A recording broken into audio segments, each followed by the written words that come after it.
June 25, 2024, protests in Kenya against a proposed finance bill escalated into violence. Demonstrators clashed with police over new tax hikes, resulting in the deaths of 21 people.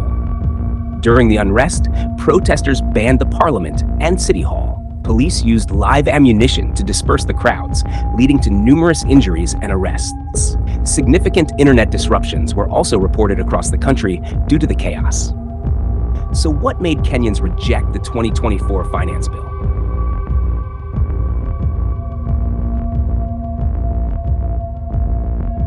The Kenyan public rejected the 2024 finance bill for several key reasons. 1. Increased cost of living. The bill proposed higher taxes on essential goods and services, such as a higher VAT on financial services and the removal of VAT exemptions on tourism-related services. These changes were seen as disproportionately affecting lower and middle-income households, raising the cost of living significantly.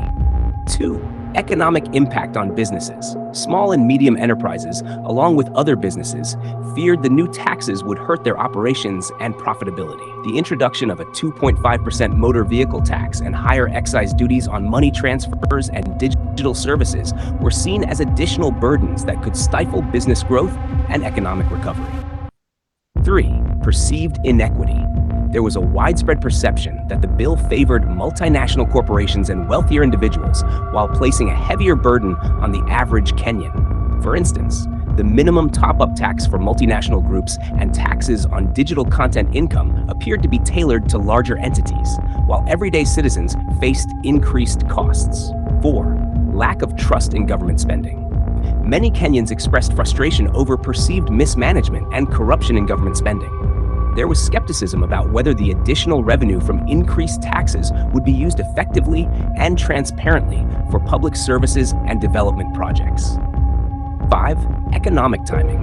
The timing of the proposed tax changes was seen as particularly poor. With the country still recovering from economic downturns due to the COVID-19 pandemic and global economic challenges, many felt that additional tax burdens would hinder recovery efforts and exacerbate financial struggles for both individuals and businesses.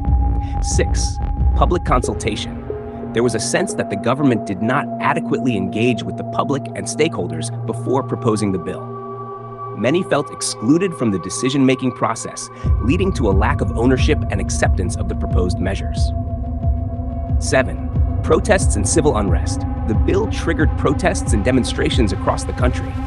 Various civil society groups, trade unions, and opposition leaders mobilized against the bill, arguing that it was unfair and detrimental to the socio-economic welfare of Kenyans. The public outcry and mobilization against the bill added pressure on the government to reconsider or amend its proposals. 8. Political context.